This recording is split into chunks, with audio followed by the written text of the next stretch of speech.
I originally was just going to do more practice problems without any more videos for the electrochemistry unit, but Stephanie asked a good question a couple lectures ago about why in the standard reduction potential table sometimes they specify in acid or in base. And then so the reason is that different elements in water have different stabilities under different pH conditions, and then so the redox reactions end up forming different species depending on what your solution conditions are, especially pH. So one way to express this is through potential diagrams, because it is rather complicated. So the one type of diagram we'll be talking about that you might see in literature or in textbooks is the so-called Latimer diagram.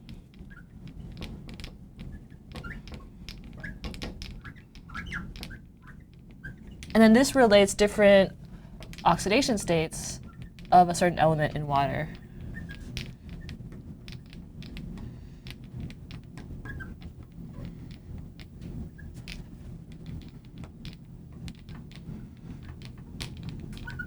And the key part here, though, is this is at a certain pH. So I'll give an example. So one Latimer diagram is, let's say we're at pH 0, so strongly acidic conditions. And then we want to think about the speciation of manganese. So typically you start off with more oxidized over here, oxidized, and then less oxidized at the far end. And then so the highest oxidation state of manganese that we learned from our previous unit is manganese 7. So that's the group oxidation state. And that in water is permanganate. So oops, let's do this in blue.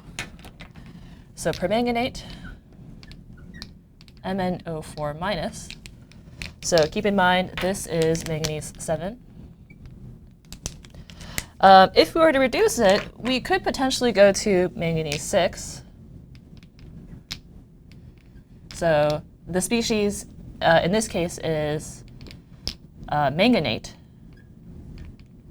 So this would technically be MnO4 2 minus, but in acid it would be protonated, so it would be this, right? So this is manganese 6. We could skip over manganese 5. So then the next species that you might typically see would be manganese oxide. So this is manganese 4. And then in acid, we could then have the aqueous manganese 3 plus, and then manganese 2 plus. And then so we could relate all of these by different half reactions. So if we were to think about the half reaction of going from 7 to 6, this we could just write the standard reduction potentials going this way on top of all these arrows. So this would be plus 0.90 volts. These again are versus standard hydrogen electrode. This one is plus 2.10 volts. Let's see. So these are just measured values. And this is plus 0.95 volts. And this was 1.54 volts.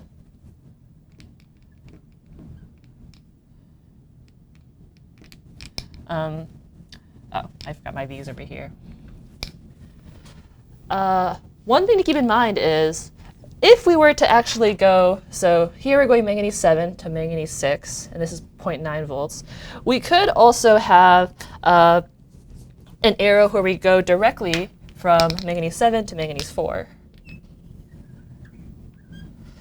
And in this case, this turns out to have a reduction potential of plus 1.69 volts. So I'll point out that 1.69 does not equal 0.9 plus 2.1. So you cannot relate this half reaction going from here to here to the sum of these two half reactions. So you have to, in this case, because the numbers of electrons transferred are different, this is a 1 electron process, this is a 2 electron process, you can only relate this through free energies. So we did this example previously. This was example 3 from lecture 21, where we related the iron 3 plus to iron 0 versus iron 3 plus to iron 2 plus, and iron 2 plus to iron 0. So this is the same idea, that there can be different reduction potentials for these stepwise things versus otherwise. So we can complete this diagram. You could also go directly from manganese 7 all the way to manganese 2, and that potential turns out to be plus 1.5, oops, sorry, 1.51 volts.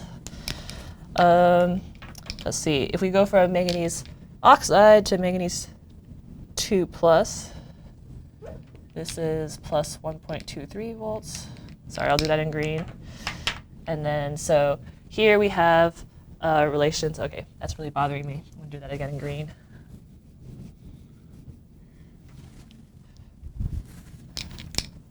Plus 1.23 volts.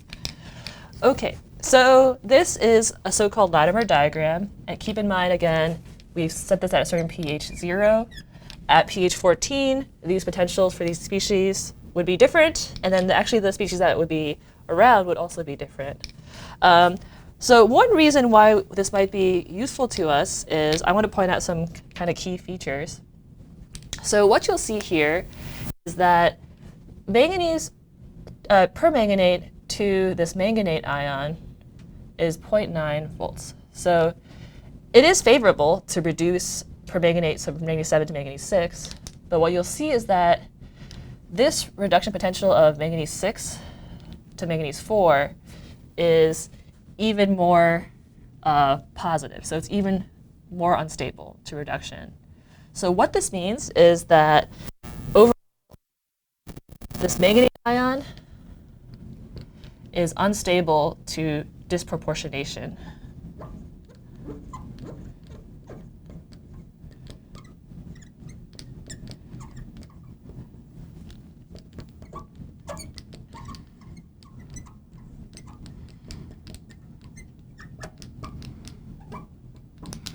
By disproportionation, I mean that if we have 2 manganese 6s, this might spontaneously go to a manganese 7 and then a manganese 4. This is unbalanced, so this is my unbalanced equation. So this is disproportionation. We have one oxidation state, and it can then transfer electrons to end up with 2 species that are in 2 different oxidation states. The reverse is called comproportionation, where we have 2 different oxidation states of the same element, and then it goes to 1 oxidation state. So this is comproportionation, proportionation. And then this is disproportionation.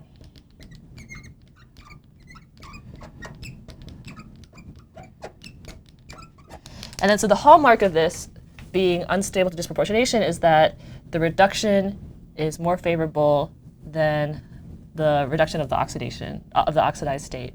And then we can illustrate this with half reactions.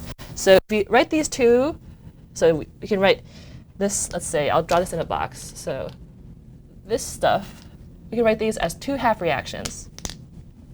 Namely, if we take manganate, and then so here we're adding electrons, and then so let's see, we must balance this out. So this is going to manganese oxide. We have to, do the typical balancing a reaction. So here we have 4 oxygens. So now I'm going to add 2 waters, and then we have to then add 3 protons, and then we have to add 2 electrons. So this is half reaction 1. And then so we know that this E naught equals 2.10 volts.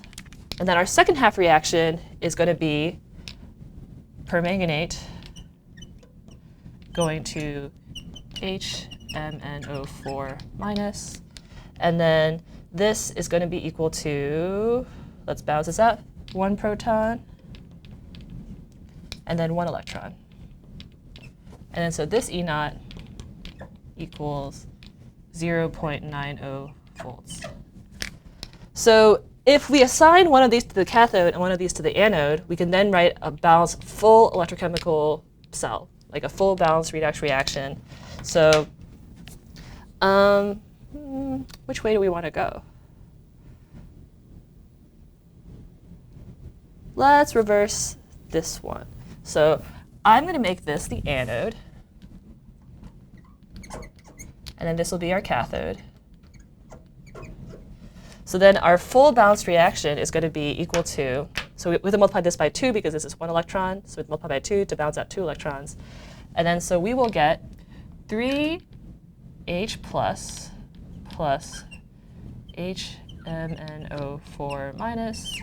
And then here we're kind of reversing this, so we're adding another HMNO4 minus, so I'll just put a 2 in front of here. Actually, it'll be 3. So this is times 2. Times 2. So overall we have 3 because we have 1 here and then 2 from here. And then, so this will be 3. And so then we'll have 3 protons reverse, so this is good.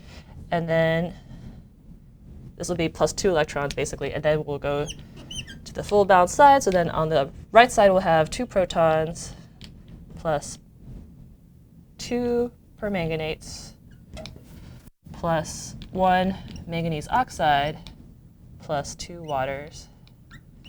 And then let's kind of balance out our protons. And then so we'll cancel out these 2 protons and then cancel that 3.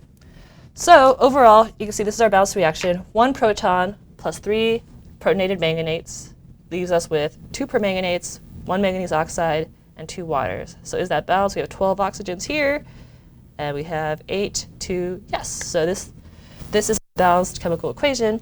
And then because, remember, electrochemical cells, this time we can directly subtract our potential of the anode from the potential of the cathode, then we know this E naught cell is going to be equal to 1.20 volts. So therefore, if this is our E naught cell, what this means is that this disproportionation is favorable, right? So this E naught cell is greater than 0, so this could spontaneously happen.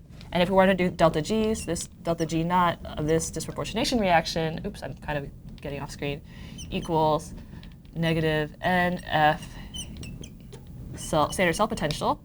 And in this case, electrons, the number is 2, so this will be negative 2F times 1.20 volts. And then so you can see that this is favorable because this is going to be equal to negative 231 kilojoules per mole. So what we'll see is that, again, this overall reaction is, again, our disproportionation reaction. And so this would spontaneously occur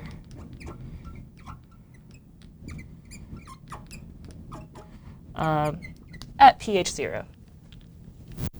So that's a type of potential diagram. There are a couple other types of potential diagrams that I'll kind of briefly show. I'll briefly show during our in-class session, but this is the one that I'd like you to be able to rationalize because I think it applies to the rest of what we've been talking about elsewhere in class.